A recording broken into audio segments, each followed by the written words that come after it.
Hello friends, welcome to Siri devotional channel.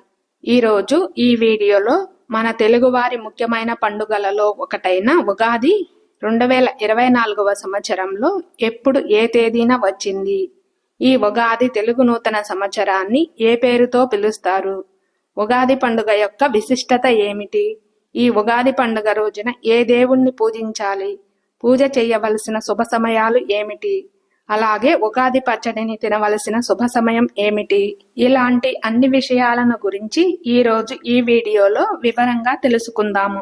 వీడియోని ఎక్కడా skip చేయకుండా చూడండి, మీకు తప్పకుండా ఉపయోగపడుతుంది అనుకుంటున్నాను. ఉగాది అనగానే ముందుగా మనకు గుర్తుకు వచ్చేది తెలుగువారి పండుగ అని. ఈ ఉగాది నుండి తెలుగు నూతన సంవత్సరం మొదలవుతుంది కాబట్టి మన తెలుగువారికి ఇది మొదటి పండుగ. అసలు ఉగాది అనే పేరు ఎందుకు వచ్చింది, దాని యొక్క విశిష్టత ఏమిటో ఇప్పుడు తెలుసుకుందాం. కొన్ని ప్రాంతాలలో ఈ ఉగాదిని యుగాది అని కూడా పిలుస్తూ ఉంటారు. ఉగాది అనగా నక్షత్ర గమనం అని అర్థం. అంటే సృష్టి ఆరంభం అయిన రోజుగా ఈ ఉగాది పండుగను జరుపుకుంటారు. ప్రతి సంవత్సరము కూడా చైత్రమాసంలో వచ్చే చైత్ర శుద్ధ పాడ్యమి రోజున బ్రహ్మ సృష్టిని నిర్మించటం ఆరంభించాడని, అంతేకాకుండా ఈ రోజు బ్రహ్మదేవుని నుండి వేదాలను తస్కరించిన సోమకుడు అనే రాక్షసుణ్ణి విష్ణుమూర్తి మత్స్యావతారం ధరించి ఆ రాక్షసుని సంహరించి ఆ వేదాలను తిరిగి బ్రహ్మదేవునికి అప్పగించిన రోజుగా కూడా ఈ ఉగాది పండుగను జరుపుకుంటాము. ఈ ఉగాది పండుగకు చాలా గొప్ప విశేషత అయితే ఉంది. త్రేతాయుగంలో శ్రీరామునికి పట్టాభిషేకం జరిగినది కూడా ఈ ఉగాది రోజునే అని పురాణాలలో చెప్పబడినది. అన్ని ఋతువుల కంటే ఎంతో ఆహ్లాదకరమైన వసంత ఋతువు మొదలయ్యే రోజు కాబట్టి కొత్త జీవితానికి ఆహ్వానం పలుకుతూ ఈ ఉగాది పండుగను మనం జరుపుకుంటాము. ఇంతటి విశేషమైన ఉగాది పండుగ 2024వ సంవత్సరంలో ఎప్పుడు వచ్చింది అంటే శ్రీ క్రోధినామ సంవత్సరం, ఉత్తరాయణం, వసంత ఋతువు, చైత్రమాసం, శుక్లపక్షం, పాడ్యమి తిథి ప్రారంభం 8 ఏప్రిల్ 2024 సోమవారం అర్ధరాత్రి 12:25 నుండి 9 ఏప్రిల్ 2024 మంగళవారం రాత్రి 10:11 వరకు పాడ్యమి తిథి అనేది ఉంటుంది. మనము ఏ పండుగను అయినా సరే సూర్యోదయముతో ఏ తిథి ఉంటుందో ఆ తిథిని మనం లెక్కలోనికి తీసుకుని పండుగను అనేది చేసుకుంటాము. కాబట్టి మనకి ఏప్రిల్ 9వ తేదీ సూర్యోదయంతో మనకి పాడ్యమి తిథి అనేది ఉంది కాబట్టి 9 ఏప్రిల్ 2024 మంగళవారం రోజున ఉగాది పండుగను జరుపుకోవాలి. ఈ రోజు నక్షత్రం రేవతి, ఉదయం 8:36 వరకు. తదుపరి అశ్విని నక్షత్రం. 2024వ సంవత్సరంలో వచ్చే తెలుగు నూతన సంవత్సరాది పేరు శ్రీ క్రోధినామ సంవత్సరం. ఈ క్రోధినామ సంవత్సరం తెలుగు సంవత్సరాలలో 38వ సంవత్సరం. ఇప్పుడు ఈ రోజు శుభ అశుభ సమయాల గురించి తెలుసుకుందాము. రాహుకాలం మధ్యాహ్నం 3:22 నుండి మధ్యాహ్నం 4:54 వరకు. యమగండం ఉదయం 9:12 నుండి ఉదయం 10:45 వరకు.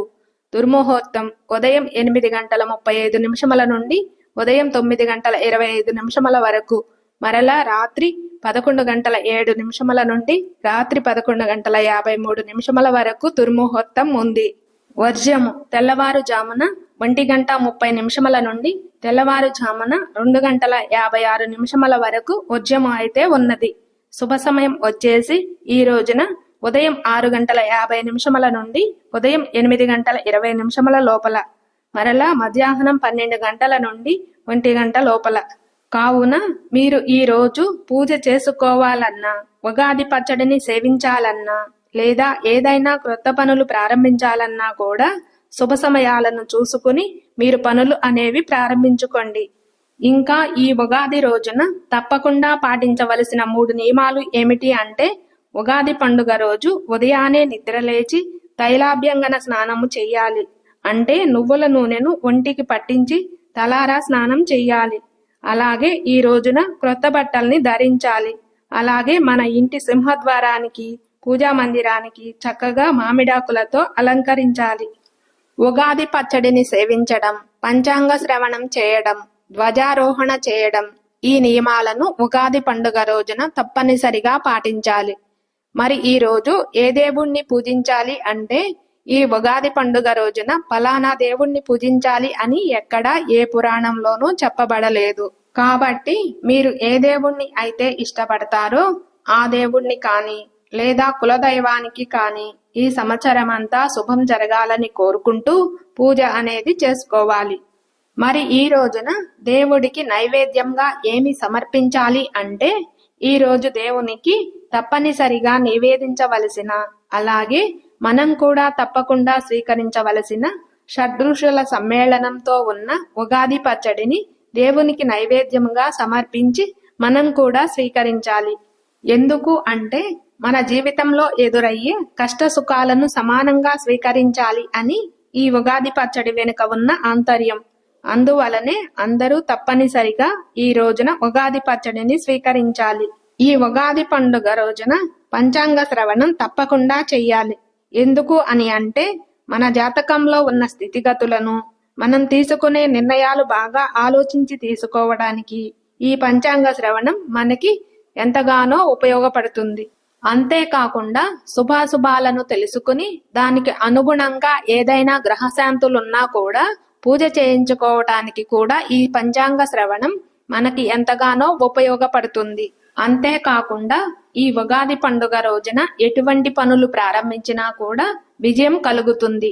మనందరికీ ఆనందాన్ని కలిగించే ఈ ఉగాదికి స్వాగతం పలుకుతూ శ్రీ క్రోధినామ సంవత్సరం అందరికీ ఆయురారోగ్యాలు, సంపదలు, సుఖవంతమైన జీవనం కలగాలని మనస్ఫూర్తిగా కోరుకుంటూ మీకు మీ కుటుంబ సభ్యులందరికీ ఉగాది శుభాకాంక్షలు తెలియజేసుకుంటూ సెలవు తీసుకుంటున్నాను.